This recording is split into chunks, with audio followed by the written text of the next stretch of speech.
আসসালামু আলাইকুম ওয়া রাহমাতুল্লাহি ওয়া বারাকাতুহু।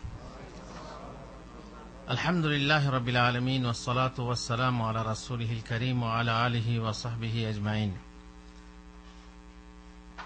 আমরা আলোচনা করছিলাম সবচেয়ে বড় ভয়ানক কি তা নিয়ে। সবচেয়ে বড় ভয়ানক আমরা আস্তে আস্তে দেখেছি ৬ নম্বর ভয়ানকের কথা বলা হয়েছে। আজকে বলবো ৭ নম্বর ভয়ানক জিনিস, যা মানুষের জন্য, উম্মতের জন্য বড় ভয়ানক। ৭ নম্বর হচ্ছে যৌন সংক্রান্ত। আর বর্তমানে যৌন সংক্রান্ত অপরাধ আপনারা নিশ্চয়ই দেখে থাকবেন, আন্দাজ করে থাকবেন, আর প্রচার মাধ্যমে নিশ্চয়ই খেয়াল করে থাকবেন। যৌন সংক্রান্ত অপরাধ যারা ব্যভিচারী, যারা বেশ্যা, তারা তো করছেই, নিষিদ্ধ পল্লীতে চলছেই। সমুদ্র সৈকতে, পার্কে পার্কে কত ব্যভিচার চলছে। আর সমুদ্রের ধারে ধারে উলঙ্গ হয়ে সূর্যের আলোর গোসল, এটা আপনারা জানেন, দেখাশোনা আছে। কিন্তু কিছু জিনিস আছে যেগুলো বোঝা যায় না। গুপ্ত যৌনাচার, যেমন বহু যুবক আছে বা বহু প্রবাসী আছে যারা গোপনভাবে নিজেদের বীর্যক্ষয় করে, যাকে আমরা বাংলায় হস্তমৈথুন বলি, বা যে কোনো ভাবে স্ত্রীর সঙ্গে কথা বলতে বলতে টেলিফোনে বা অন্যভাবে তারা নিজেদের যৌন ক্ষুধা নিবারণ করে থাকে। অনেক সময় এই স্ত্রী থাকতে স্ত্রীর সাথেই এমন কাজ করা হয় যা কিন্তু হারাম। যেমন পায়খানাদার ব্যবহার করা, মাসিক অবস্থায় সহবাস করা, কিংবা তালাক হয়ে হারাম হওয়ার পরেও সে তালাক গণ্য না করে সহবাস করে যাওয়া, তারপর স্ত্রীকে মা বলে হারাম করার পরেও ফতোয়া টতোয়া না নিয়ে আপনার সংসার করে যাওয়া। এইভাবে স্ত্রীর সাথেও, আপনার স্ত্রী হালাল স্ত্রী, সেই স্ত্রীর সাথেও অনেক সময়ে দেখা যায় যে হারাম কাজ হচ্ছে। এসব যৌন সংক্রান্ত কাজ অবশ্য যারা নাস্তিক তারা তো মানে না, যারা ইসলাম মানে না তারা তো ও মাসিক কাল না কি কাল এসব দেখে না। তাদের এক ধারা চলে থাকে, ধারাবাহিকভাবে তারা নিজেরা যৌন ক্ষুধা নিবারণ করে থাকে। যারা বলে যে ইসলাম নারীকে ভোগপণ্য বানিয়ে রেখেছে, তারা নিজেরাই নারীকে ভোগপণ্য হিসাবে ভোগ করে থাকে। এখন এ ব্যাপার তো বহু কিছু বলার আছে, ব্যভিচার এবং যৌন সংক্রান্ত পাপ বহু আছে। তার মধ্যে আমরা হাদিসে যেটা সবচেয়ে ভয়ানক সেই কথাগুলো আলোচনা করব। মহানবী সাল্লাল্লাহু আলাইহি ওয়াসাল্লাম বলেছেন, ইন্না আখওয়াফা মা আখাফু আলাইকুম আয-যিনা ওয়াশ-শাহওয়াতুল খাফিয়্যা। তোমাদের উপর আমার সবচেয়ে অধিক যে জিনিসের ভয় হয় তা হলো ব্যভিচার, জিনা। ব্যভিচার মানে বিবাহ বহির্ভূত সম্পর্কে সহবাস করা। আপনার বিবাহ বহির্ভূত অনেক সময় বিবাহ হয় কিন্তু বিবাহ বন্ধন হয় না। যেমন ভালোবাসা হলো, একটা মেয়েকে বগলে ভরে নিয়ে চলে গেলেন কোর্টে, দিয়ে ভুয়ো সাক্ষী বানিয়ে বা গার্জেন বানিয়ে বিয়ে পড়ে নিলেন। গার্জেন রাজি না, মেয়ের বাবা রাজি না, বিয়ে হবে সঠিক মতে, হাদিস মতে বিয়ে হবে না। আইয়ুমা ইমরাআতিন নাকাহাত নাফসাহা ফানিকাহুহা বাতিলুন বাতিলুন বাতিলুন। যে মহিলা নিজে নিজে বিয়ে করে, বিয়ের সময়ে মহিলার সম্মতি জরুরি, মানে মেয়ের সম্মতি জরুরি কিন্তু বাপেরও সম্মতি জরুরি। উভয়ভাবে যদি না হয় সম্মতি, তাহলে বিয়েই হবে না। আল্লাহ রাসূল সাল্লাল্লাহু আলাইহি ওয়াসাল্লাম তিনবার বললেন বাতিল বাতিল বাতিল। আর সেই মেয়েকে ওইভাবে বিয়ে করে নিয়ে এসে দিদার সংসার করছে, তাহলে এই সংসারটা কি হবে? এটা ব্যভিচার হবে না? ব্যভিচার। অনেক সময় দেখবেন অনেক ছেলে একটা মেয়েকে বিয়ে করছে, যদি তার অভিভাবকের অনুমতি ছাড়া হয় তাহলে তো ব্যভিচার হবেই, কিন্তু অভিভাবক অনুমতি দিলেও সে এমন একটা মেয়েকে বিয়ে করছে যে মেয়ে বিবাহিতা, তার আগের স্বামী তাকে তালাক দেয়নি, আগের স্বামী সংসার করছিল, স্বামী হয়তো বিদেশে আছে, 2-4 বছর ঘরে আসেনি, আর একজনের সঙ্গে বেরিয়ে গিয়ে আবার বিবাহ করছে। এটা কি ব্যভিচার? এটাও ব্যভিচার। বিবাহ করতে হলে তোমার যদি স্বামী পছন্দ না হয়, আগের স্বামীকে তালাক দাও, তালাক নাও। মেয়ে তো তালাক নিতে পারে, তাই না? তালাক নাও, কোর্ট থেকে তালাক নিয়ে এসো। স্বামী তালাক না দিলে কোর্ট থেকে তালাক নিয়ে তারপরে তুমি যাও বিয়ে করো। কিন্তু তা না করে সে এক স্বামীর বাঁধনে থেকে আবার এক স্বামীর সাথে বেরিয়ে গিয়ে বিয়ে করছে, তাহলে এগুলো ব্যভিচার না? এগুলো ব্যভিচার। সুতরাং ব্যভিচারকে আমি তোমাদের জন্য খুবই ভয় করি। আর হচ্ছে শাহওয়াতুল খাফিয়া, গুপ্ত কুপ্রবৃত্তি। আর এর মধ্যে আমার ধারণার মতে হস্তমৈথুন পড়ে, যে গোপন ভাবে যারা বীর্যক্ষয় করে, বীর্যপাত করে এবং নিজেদের ক্ষুধা নিবারণ করে, দুধের স্বাদ ঘোলে মেটায়। অথচ আল্লাহ তাআলা বলেছেন, মানে বলবেন হুজুর কি করব, বিদেশে আছি, যৌবনের এই জ্বালা ইত্যাদি ইত্যাদি। নিশ্চয়ই ইসলাম কোন পথ বলবে। ইসলাম বলেছে, ইয়া মাশারাশ শাবাবি মান ইসতাতা মিনকুমুল বাআতা ফালতাযাওয়াজ, হে যুবক যুবকের দল, যাদের ক্ষমতা আছে বিবাহে, তার মানে ভরণ পোষণ দেওয়ার ক্ষমতা আছে, স্ত্রী রাখার ক্ষমতা আছে, সেজন্য বিবাহ করে। আর তাহলে তার চক্ষু অবনত হবে, আর সে তার চরিত্র পবিত্র হবে, পরিচ্ছন্ন হবে। কিন্তু সমস্যা হলো, যদি সে বিবাহ না করতে পারে, তার ক্ষমতা নেই, কিংবা বউ আছে, বিবাহ করেছে, দেশে আছে, আর আমি বিদেশে আছি, 2 বছর 3 বছর 4 বছর আমি দেশে যাই না, বউ কাছে নেই, তাহলে কি হবে? কোন ব্যবস্থা আছে? আল্লাহ রাসূল সাল্লাল্লাহু আলাইহি ওয়াসাল্লাম বলেছেন, ফাআলাইহি বিস-সাওম, সে যেন রোজা রাখে।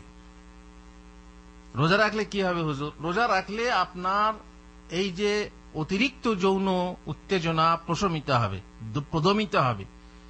তার মানে রোজা তাকওয়া করতে শেখায়, তাকওয়া আনয়ন করে। আর তাকওয়া যখন আপনার সঙ্গে থাকবে, তখন আপনি এদিক সেদিক উল্টো পাল্টা যাবেন না। কিন্তু সমস্যা হচ্ছে কি, তাকওয়া যদি না থাকে, আপনি যদি নোংরা ফিল্ম দেখেন, তাহলে কি আপনার তাকওয়া থাকবে? আর নাকি আপনি ওইসব যৌন ক্ষুধা নিবারণ না করা থেকে দূরে থাকতে পারবেন? আপনারা দেশে শুনছেন খুব ধর্ষণ হচ্ছে, নারী ধর্ষণ হচ্ছে, ইফটিজিং হচ্ছে। তো সব কারণ বর্ণনা করছে, কেন হচ্ছে, আগে এত হতো না, এখন কেন বেশি হচ্ছে। আমরা মনে করি এর বেশি হওয়ার কারণ নোংরা ফিল্ম ঘরে ঘরে প্রচার হওয়া, বরং ঘরে ঘরে না, পকেটে পকেটে। ছোট ছোট বাচ্চারা নিজেদের পকেটে মোবাইল রেখেছে। এটা কি মোবাইল বলে? Screen touch mobile. আর এই মোবাইলে সমস্ত ভিডিও দেখা যায়, তাই না? এতে ভিডিও দেখা যাবে, আর ভিডিও দেখা যাবে, আবার মেমোরি লাগানো যাবে, তাই না? আর মেমোরিতে কি থাকে বুঝতেই পাচ্ছেন, আপনারা জানেন, এগুলো বলার কিছুই নেই। তাহলে যে অবিবাহিত যুবক ছেলে, তার বিয়ে হয়নি, বিয়ে হওয়ার নানা কারণ আছে। মা বাবা বলছে আমার ছেলে এখন ছোট, আমার ছেলে নিজের পায়ে দাঁড়াক, আমার ছেলে বড় হয়নি, অথচ ছেলে বিয়ে দিলেই ছেলের বাপ হবে। কিন্তু মা বাপ মনে করে কি ছোট, বিয়ে দেয় না, বিয়ে হয় না। কিংবা বোন আছে, বোন থাকলে বিয়ে হবে না, ইত্যাদি ইত্যাদি কারণে বিয়ে করছে না।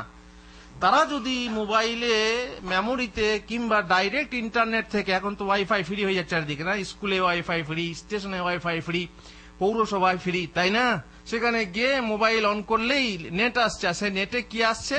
বাস নোংরা জিনিস। শুধু নোংরা না, নগ্ন না, একেবারে নোংরার শেষ পর্যায়ে।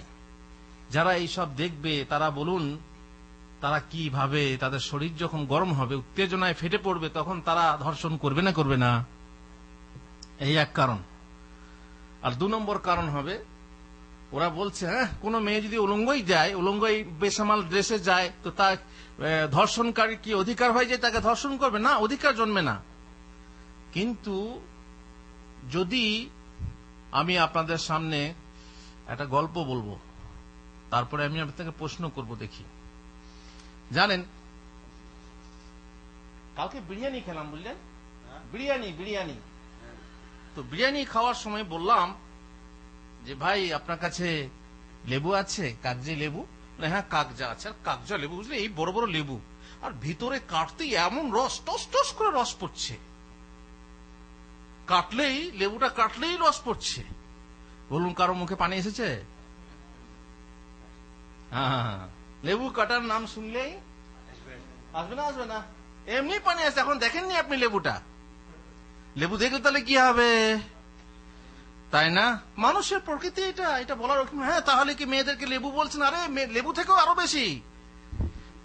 এমন আল্লাহ তাআলা এমন আকর্ষণ সৃষ্টি করেছেন নারী পুরুষের ভিতরে, এমন যদি নারী দেহ পুরুষের সামনে উন্মুক্ত হয়, যদি সে কাপুরুষ না হয়, নপুংসক না হয়, যাকে কি বলে হিজড়ে না হয়, তাহলে তার মনে নিশ্চয়ই এ আকাঙ্ক্ষা জাগবে সেই নারী দেহের প্রতি। তাও নারী দেহ তো শুধু না, এমন দেহ যে দেহ দেখলে তো আরো মুশকিল। এগুলো বলার কিছু নেই, এগুলো বাড়াবাড়ি। কিন্তু সমস্যা হচ্ছে ওরা স্বীকার করবে না। ওরা বলছে আমার মেয়ে উলঙ্গ হয়ে যাবে, তুমি দেখবে কেন? হে বাহ, কি করে বাধা দেবে তুমি? তোমার সামনে লেবু কাটা হচ্ছে, তেঁতুল চেলা হচ্ছে, তেঁতুল খাওয়া হচ্ছে, তুমি বলছিল খবরদার মুখে যেন পানি না আসে। পারবে কেউ আটকাতে? এ হচ্ছে ধর্ষণের কারণ, ইভটিজিং এর কারণ।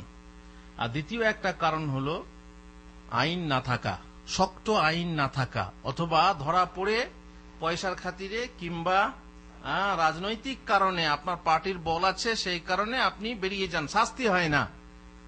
শাস্তি না হওয়ার ফলে আপনার এই ধর্ষণ বেড়ে যাচ্ছে। পারবেন না, আকাশে ফান পেতে বনের পাখি ধরা হয় না, বা বনে ফান পেতে আকাশের পাখি ধরা যায় না। যেখানে আছে সেখানে ফান পাততে হবে, তবেই পাখি ধরতে পারবেন। আপনি পারবেন না মানুষের চরিত্র। বলছে পরিবর্তন চাই, পরিবর্তন চাই। পরিবর্তনটা মানুষের পরিবর্তন কে আনবে? তুমি মানুষের পরিবর্তন আনবে, যে জিনিসে আনবে সে জিনিস তুমি মানো না। কি করে পরিবর্তন? ধর্ম মানো না, ধর্ম নিয়ে তোমরা উপহাস করো, ব্যঙ্গ করো, বিদ্রুপ করো। মানুষের নৈতিকতা আসবে কোত্থেকে?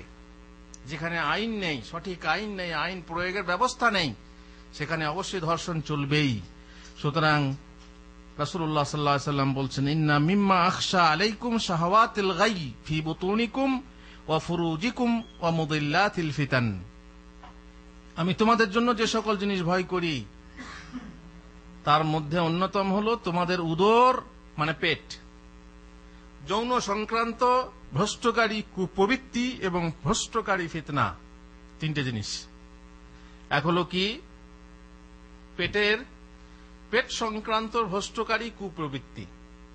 আপনি খাবেন, এমন খাবার খাবেন যে সেই খাবার খেতে আপনি হারাম খাবেন। তাহলে উদর সংক্রান্ত কেমন? আপনি পেট সংক্রান্ত খাবার, হয় হারাম খাবার খাবেন, আর না হয় হালাল খাবার খেতে গিয়ে আপনি হারাম টাকা ব্যবহার করবেন। আর এমন খাওয়া খাবেন যে তাতে আপনি ভ্রষ্ট হবেন। আর 2 নম্বর হচ্ছে যৌন সংক্রান্ত। যৌন সংক্রান্ত যে বললাম, বিভিন্ন ভাবে মানুষ যৌনাচারে লিপ্ত। আর আপনারা জানেন যে প্রত্যেক আদম সন্তানের ভাগ্যে ব্যভিচার লিখে দেওয়া হয়েছে, তাই না? ব্যভিচার লিখে দেওয়া হয়েছে। চোখে ব্যভিচার করে, তাই না?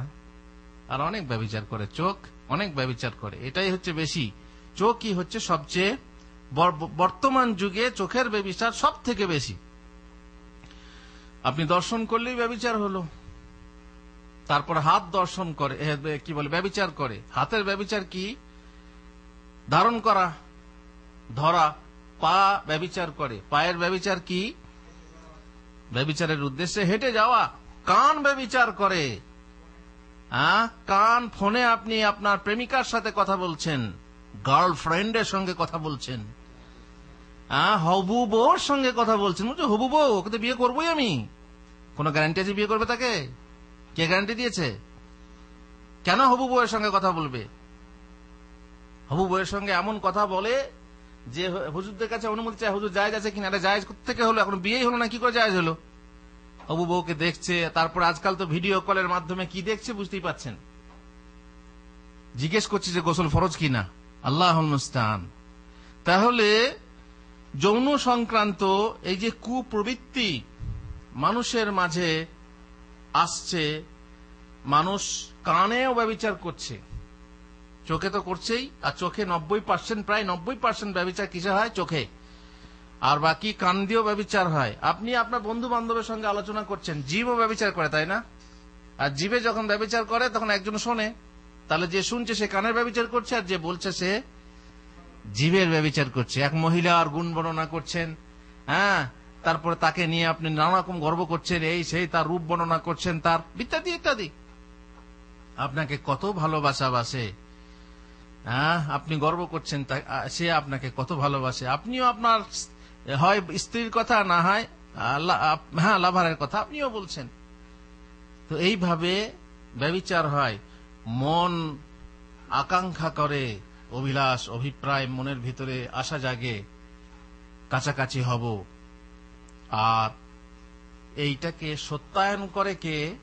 আপনার যৌনাঙ্গ, আপনার গোপনাঙ্গ, আপনার লজ্জাস্থান, এটাকে সত্যায়ন করে, আর না হয় মিথ্যায়ন করে। সুতরাং এই ভ্রষ্টকারী কুপ্রবৃত্তি, যখন মানুষ একলা ঘরে শুয়ে থাকি, স্বপ্নে তোমারে দেখি, তাই না?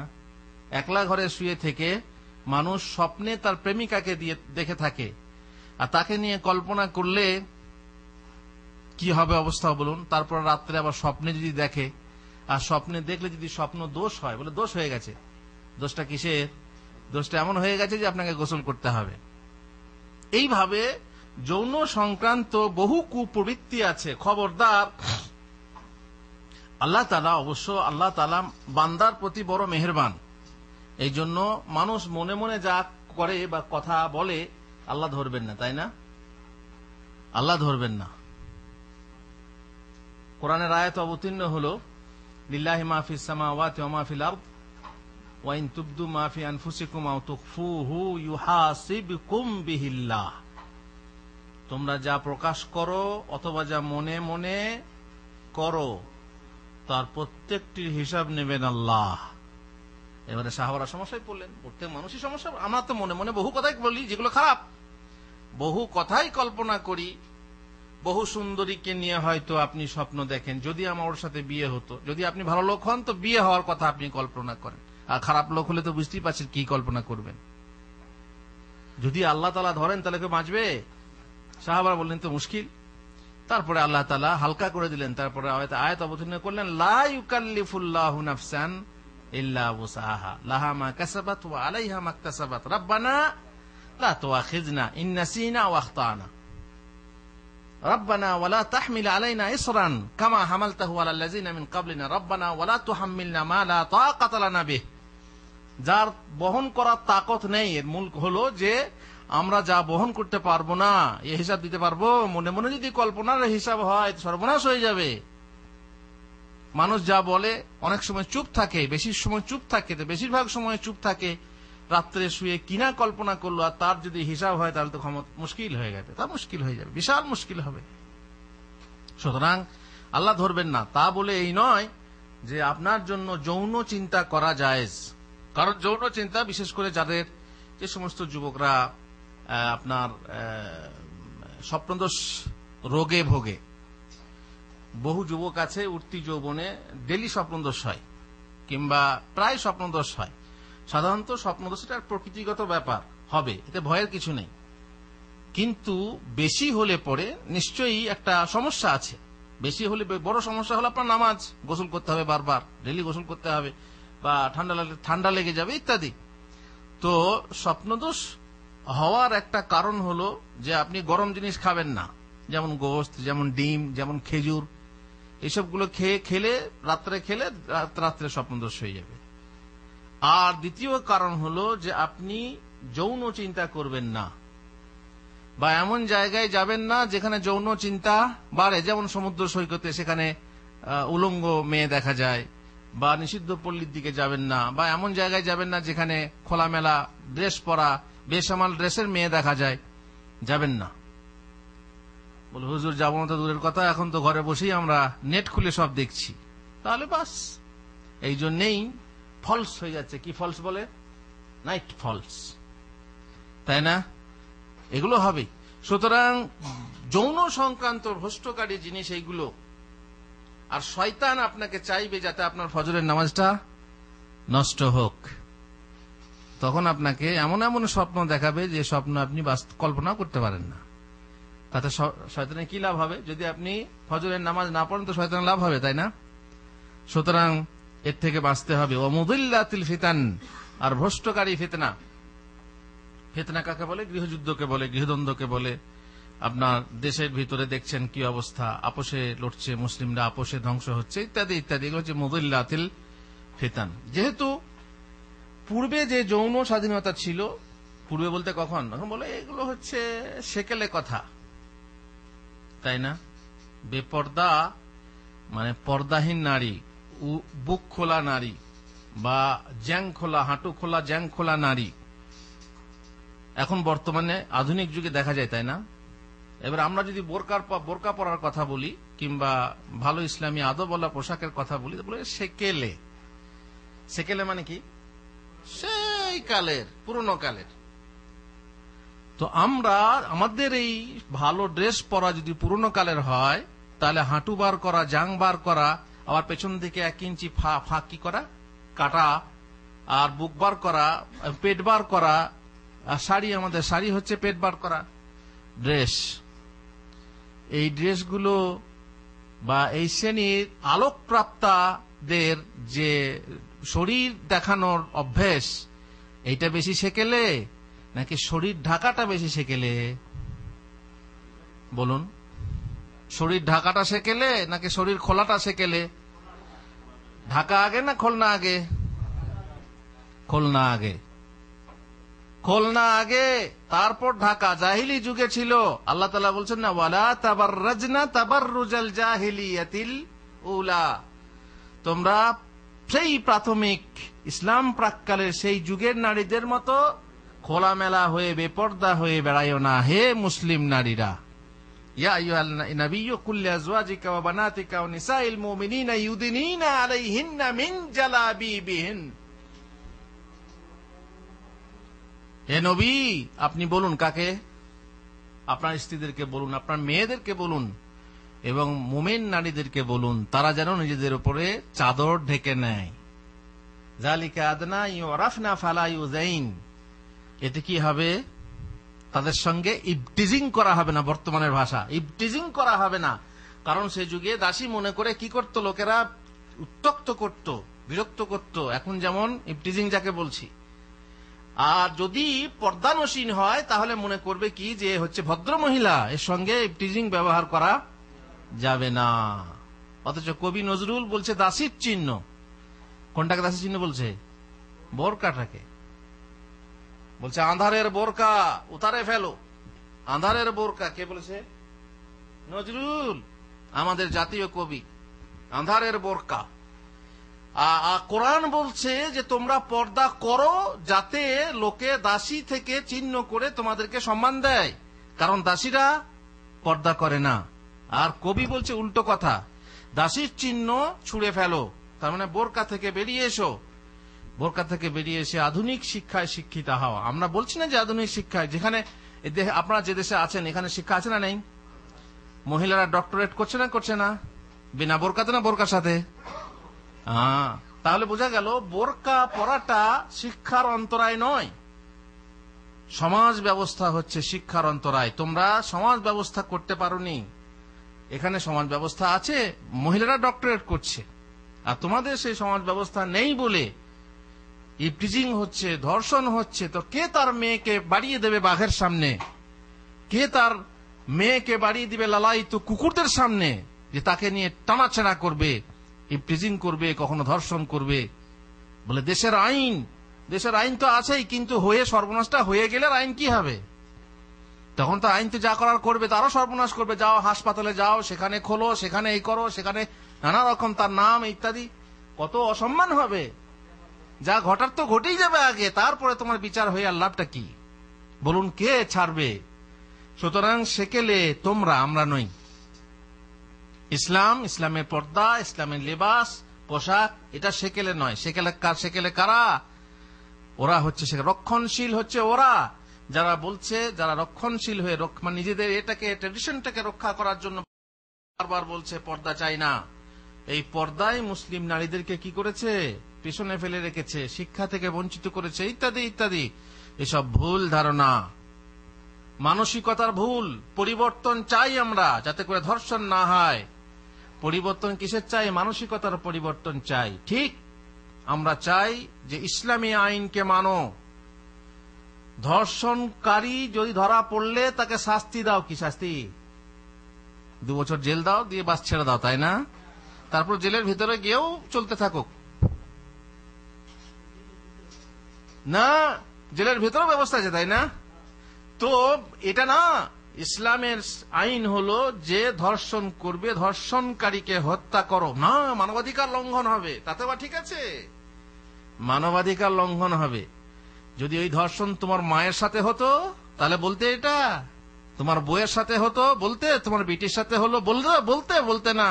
পরের বাপ তো, পরের মা, পরের বেটি, পরের বোন, তাই তোমার গায়ে লাগছে না, বলছো কি মানবাধিকার লঙ্ঘন হবে, হত্যা বা ফাঁসি দেওয়া হবে না।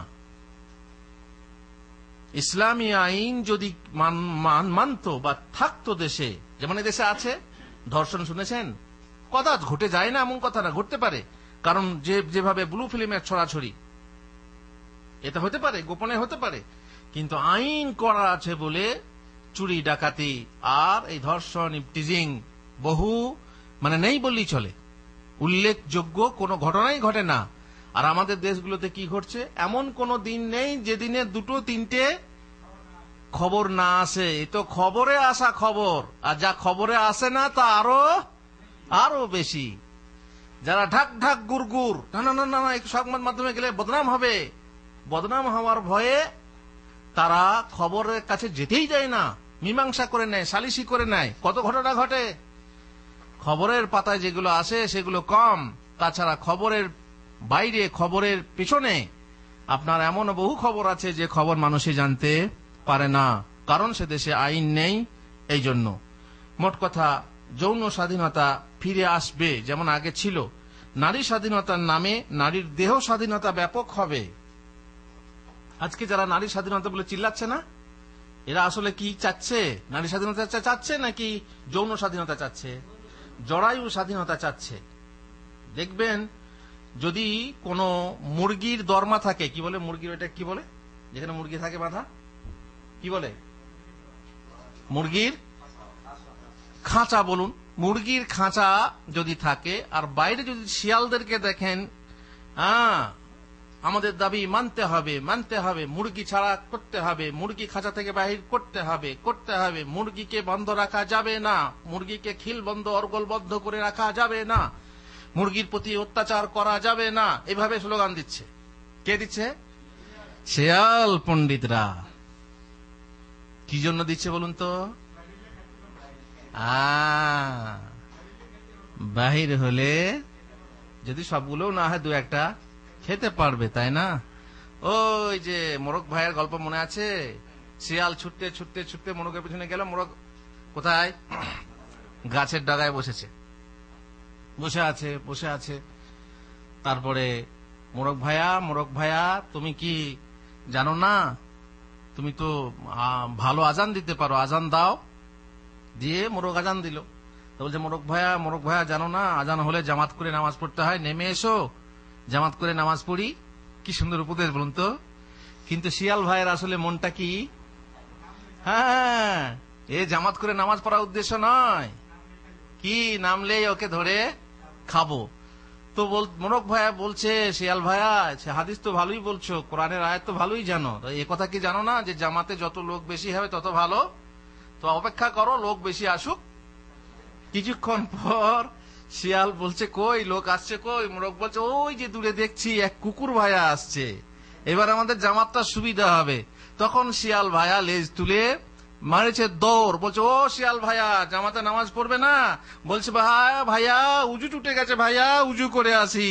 বলছে, আরে শোনো তায়াম্মুম করেও নামাজ হয়, এখানে তায়াম্মুম করে। বলছে, না না না, তুমি কি জানো না যে পানি থাকলে তায়াম্মুমে নামাজ হয় না, আমি পানির খোঁজ করি আগে।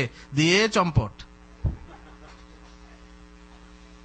শিয়াল ভাইয়া উপদেশ দিতে জানে, শিয়াল ভাইয়া আন্দোলন করতে জানে, নারী আন্দোলন, এবং নারী আন্দোলনের সমর্থন করে, নারীকে স্বাধীন করার জন্য খুব আন্দোলন চালায়। কিন্তু তার উদ্দেশ্যটা কি? উদ্দেশ্যটা হচ্ছে নিজের স্বার্থ সিদ্ধি, নিজের স্বার্থ সিদ্ধি করার জন্য আন্দোলন চালাচ্ছে। যেটা কথা আছে না যে বক মরেছে সাপে কাঁদে, কি বলে, মাছ মরেছে বকে কাঁদে। মাছ যদি মারা যায় তো বকে কেঁদে কোনো লাভ আছে? তারপরে ব্যাঙ যদি মরে তো সাপের চোখে পানি দেখলে কি করে হবে? এইসবগুলো স্বার্থপরতা, এমন স্বার্থপরতা, তাদের চোখে পানি দেখলে আসলে কিন্তু তাদের প্রতি মায়া না। এগুলো মায়াটা প্রকাশ করে কি জন্য?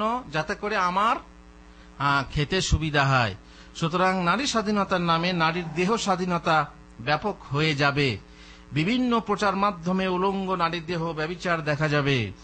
যুবক যুবতীর অবাধ মেলামেশা বৃদ্ধি পাবে। গার্লফ্রেন্ডের অভাব নেই, একটা ছেলের কয়েকটা গার্লফ্রেন্ড, তাই না? ফ্রেন্ড তো সমস্যা কি? বন্ধু তো। আরে বন্ধু মানে বিয়ে করা না, ভালোবাসা মানে বিয়ে করা না। ভালোবাসা মানে ভালো লাগা, ভালোবাসা, ভালোবাসা, এই তিনটে জিনিস নিয়ে।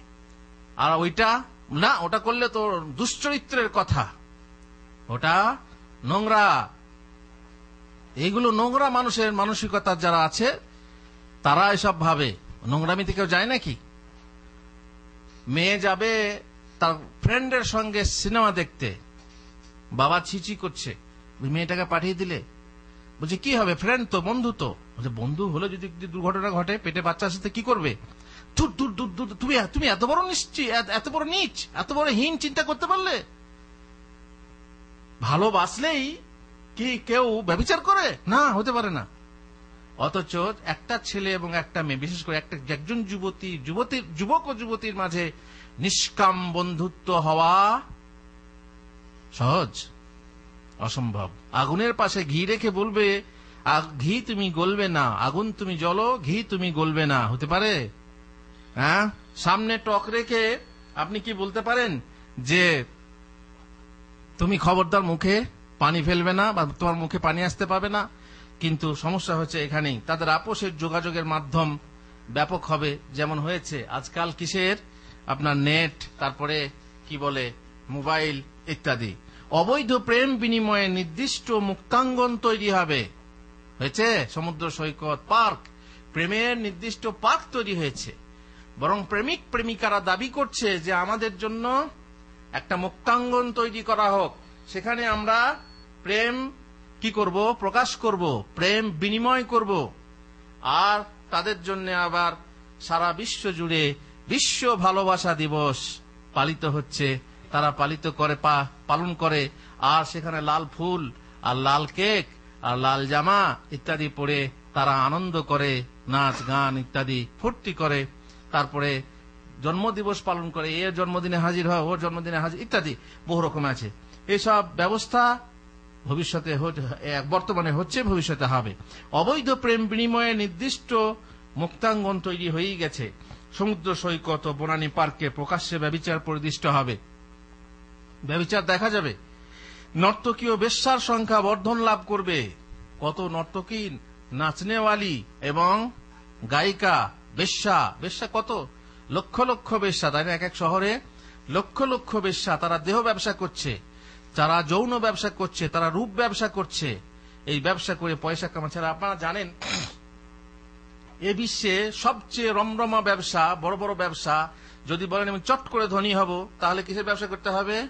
এক হচ্ছে নারী দেহ ব্যবসা, 2 নম্বর কি নারী দেহ ব্যবসা, তার মানে আপনার রূপ ব্যবসাও হতে পারে ওর মধ্যে, যেমন অভিনেত্রীরা করে। হ্যাঁ, নারী ব্যবসা, 2 নম্বর অস্ত্র ব্যবসা, আর 3 নম্বর সুদের ব্যবসা। সুদের ব্যবসা, নারী দেহ ব্যবসা, অস্ত্র ব্যবসা। যদি আপনি করেন যে কোনো মধ্যে একটা স্মাগলিং করেন, তাহলে কি হবেন? আপনি একবারে যাকে বলে সাঁজে বড় লোক।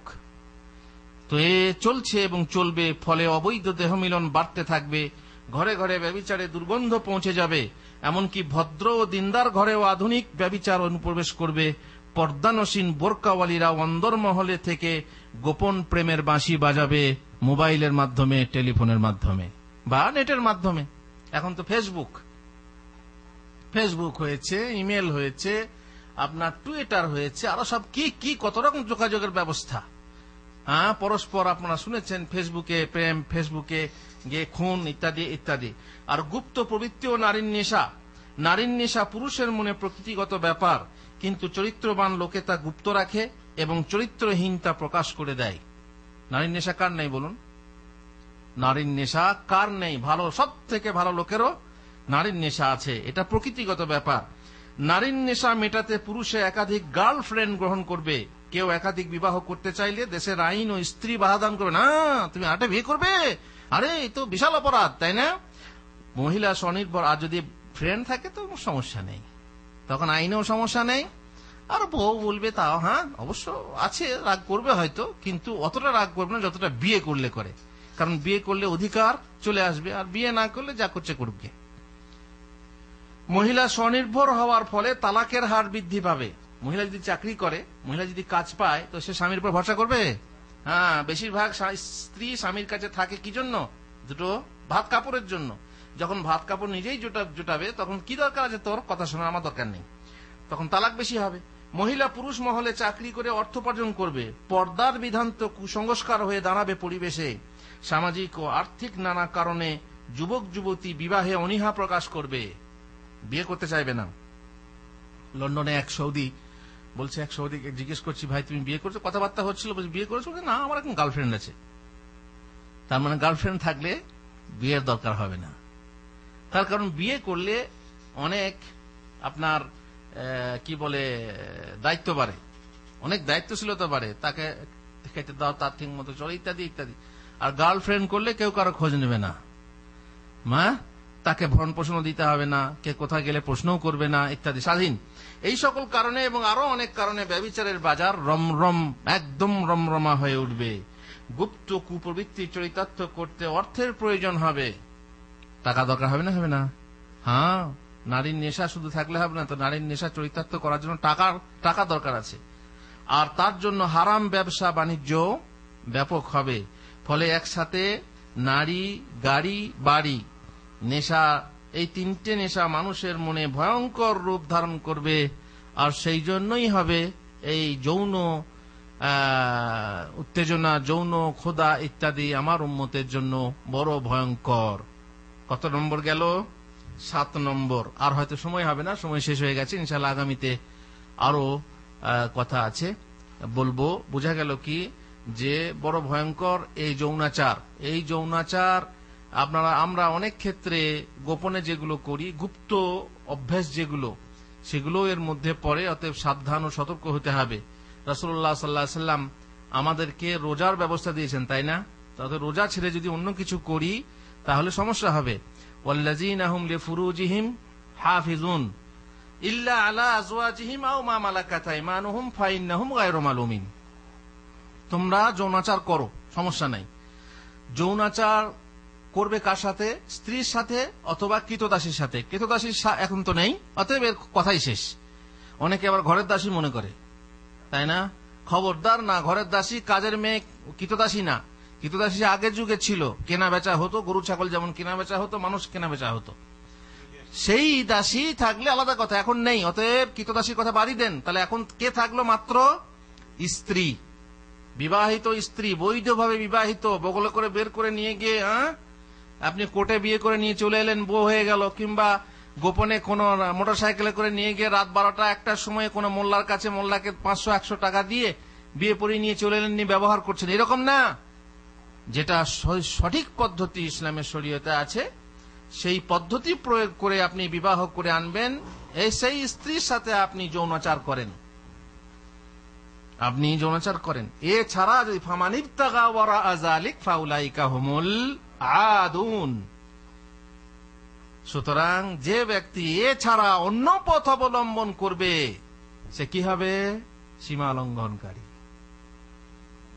অতএব স্ত্রী ছাড়া, আপনি বলবেন স্ত্রী নেই তো কি করবো, বিয়ে হয়নি তো কি করব? বিয়ে হয়নি যাদের স্ত্রীর কাছে নেই, তারা যদি অন্য পথ অবলম্বন করে তাহলে হবে সীমা লঙ্ঘনকারী।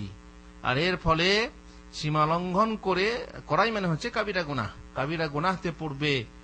আর যৌনাচার, আসলে যৌনাচার, অবৈধ প্রেম ইত্যাদি, এগুলোতে আপনার ব্রেন সমস্যা করে, পড়াশোনা ক্ষতি হয়, আপনার কাজের মনোযোগিতা ক্ষতি হয়। আপনি দেখবেন যে ছেলে প্রেমে পড়েছে, তার বিয়ে, তার পরীক্ষা ভালো হয় না, কি বলে, তার পড়াশোনা বা তার কলেজে পড়াশোনা কিংবা পরীক্ষা ভালো হয় না। কেন না? প্রেম তাকে এমন নেশায় ফেলে রাখে যে পড়াশোনা করতেই দেয় না। সুতরাং এগুলো যুবকদের খেয়াল রাখা দরকার। হয় বিয়ে করতে হবে, আর বিয়ে করে বৈধ স্ত্রী নিয়ে তার যৌন ক্ষুধা নিবারণ করতে হবে হালাল উপায়ে, আর নচেত সবুর করতে হবে, ধৈর্য ধরতে হবে। নচেত যদি অন্য পথ কেউ অবলম্বন করে, সে হবে সীমা লঙ্ঘনকারী, আর সেটা হবে কাবিরা গুনাহ।